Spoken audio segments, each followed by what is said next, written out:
السؤال ازاي ممكن اتجاوز فقد بابايا. هو توفى من 10 شهور ونظرتي للدنيا وللحياة من بعدها اتحولت وبقت سودة. طيب قبل اي شيء البقاء لله.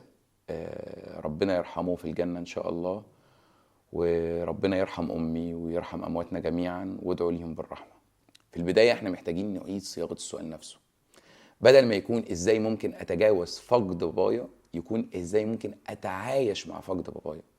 لان التجاوز معناه ان التجربه تخرج من الوعي وننساها، وان الاثر يتمسح عشان ما تفتكروش، كأن اللي كان موجود بقى ماضي وخلاص، وده مستحيل. مش لان الاب او الام اغلى الناس وبس، لكن لان بعض العلاقات ما بتتسجلش بالذاكره زي ما الناس فاهمه، دي بتتزرع في الهويه. بمعنى ان الاب ما كانش جزء من حياتك، ده كان وما زال جزء من احساسك بنفسك ومن الطريقه اللي انت شايفه بيها العالم دلوقتي، وكان هو المصدر الاول للامان والسند والحمي ليكي.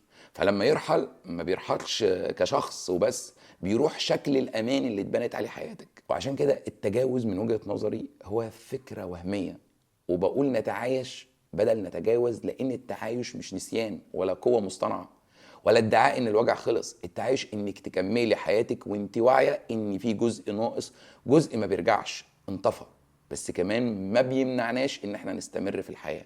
وده مش ضعف على فكرة بالمناسبة، ده أقصى درجات الصدق مع النفس واعتراف بالحقيقة زي ما هي، اللي بنقول عليها سنة الحياة. طب السؤال الأهم، إزاي أتعايش مع موت بابايا أو مامتي؟ لازم نفهم في الأول إن التعايش مش حالة نفسية ولا قرار عاطفي ولا محاولة نقنع بيها نفسنا إننا كويسين. التعايش هو عملية بيولوجية عصبية بتساوي إعادة تنظيم داخل الدماغ. بمعنى الدماغ البشري بيشتغل بنظام اسمه أنظمة الارتباط والأمان. الأب أو الأم مش مجرد أشخاص في الذاكرة، دول مراكز أمان عصبي، يعني وجودهم كان بيهدي الجهاز العصبي وبيقلل الإحساس بالخطر وبيخلي العالم مفهوم حتى وهو صعب عليك. فلما يرحلوا، اللي بينهار مش المشاعر اللي باينة أو السطحية، اللي بينهار هو نظام الأمان نفسه. فالدماغ بيدخل في حالة يقظة زايدة وحذر مستمر وإحساس إن العالم مش مضمون. وده بيخلي الشخص يشوف الحياة كصورة سوداوية، وفقد لمعنى الحياة، وثقل في الحياة غير مفهوم، وإحساس إنك لوحدك حتى والناس حواليك، مش لأنك ضعيفة لكن لأن العقل مرجعيته الأساسية اللي كان بيرجع لها راح، فهيروح لمين عشان يطمن. وده يفسر وجهة نظري ليه فكرة التجاوز وهمية، لأن ببساطة الدماغ ما بيحذفش مصادر الأمان، وعشان الارتباطات دي متخزنة في الهوية مش في الذاكرة. الفقد ما ينفعش يتشاف كحدث خلص، لكن كنظام اتكسر ولازم يتعاد بناؤه. ومن هنا بيجي السؤال الطبيعي، ازاي نعيد ترتيب اللي اتكسر ده؟ وعشان نعيد ترتيب اللي اتكسر ونساعد نفسنا نتعايش مع الفقد، محتاجين نفهم 3 حاجات أساسية، مفهومين وتحذير مهم قوي قوي، لأنه يعتبر فخ بيقع فيه ناس كتير قوي خصوصا البنات، بيدمر حياتهم. أول مفهوم هو مهم قوي، هو إننا نفهم الغياب بدل ما نفضل نقاومه.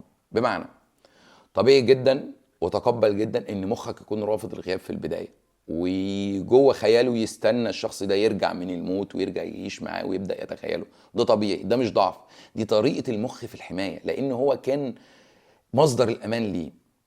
فالرضا بقى بقضاء الله هنا مش استسلام، الرضا معناه ان العقل يبطل يقاوم الواقع ويبدا يتعامل معاه زي ما هو. ودي خطوه محوريه، لان من غيرها العقل يفضل ثابت في مكانه مش قادر يتقبل الواقع الحالي. فمهم قوي ان اول مفهوم نفهم الغياب بدل ما نفضل نقاومه. المفهوم التاني هو محتاج شويه تركيز، وهو نقل الامان من الخارج الى الداخل.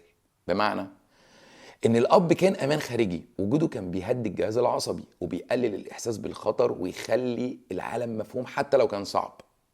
طب ايه اللي بيحصل بقى لما انت تعمل المفهوم الاول انك تتقبل؟ بعد تقبل الفقد العقل بيبدأ يعمل على حاجة مهمة، هو يبني الامان ذاتي وداخلي. امان نابع من وعي وثبات داخلي وفهم اعمق للحياة. وبالمناسبة ده السبب ان في ناس كتيرة بعد الفقد بتبان اهدى واكتر نضجا واكتر واقعية، مش لانهم بقوا قاسيين، لا، لكن لان الامان ما بقاش مربوط بشخص خارجي، بقى جواهم. وهنا بقى يجي التحذير، وده اللي الفخ بيقع فيه ناس كتير قوي قوي قوي، ان الفقد يتحول لنقص والنقص يتحول لبحث. بمعنى انك تفضلي تدوري على باباكي في الناس، في العلاقات، في الشغل، في الجواز، فاي حد يدي احساس امان بديل، وده اخطر حاجه ممكن تحصل، لان ساعتها بتدخلي في علاقات مش مكانها، بتحطي حمل تقيل على ناس ملهاش ذنب، وتفضلي دايما حاسه ان في حاجه ناقصه، حتى لو ان الدنيا كلها حواليكي والناس كلها حواليكي. فالفقد ما ينفعش يتعوض، واللي راح ما ينفعش يتبدل ببساطه.